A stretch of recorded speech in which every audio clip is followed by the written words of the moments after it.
శౌర్య generations అన్నమాట అందులో 1 2 3 generations but ya okay first Shaurya అందరికీ నమస్కారం. నేను శౌర్య చెల్లిమిల్ల. నేను ఇక్కడ ఉన్నానంటే దానికి కారణం అభిలాష్ అన్న.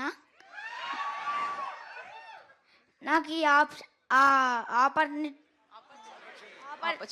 ఆపర్చునిటీ ఇచ్చినది కూడా అభిలాష్ అన్న.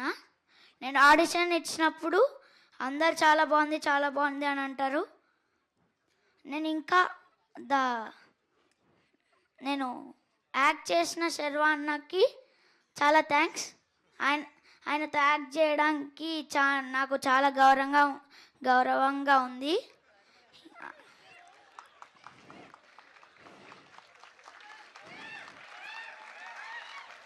నాకు ఏం కావాలంటే అది ఇస్తారు. నేను ఇప్పుడు ఒక చాక్లెట్ అడిగితే చాక్లెట్ ఇస్తారు. ఏదన్నా నాకు మూవీలో ఐస్ క్రీమ్ సీన్ ఉంటే అది నాకు మొత్తం ఇచ్చేస్తారు. చాలా చాక్లెట్ అడిగితే చాలా ఇస్తారు. Thank you. ఏంటి ఇప్పుడు ఏం కావాలో అడుగుతున్నావు కదా ఈవెంట్ తర్వాత?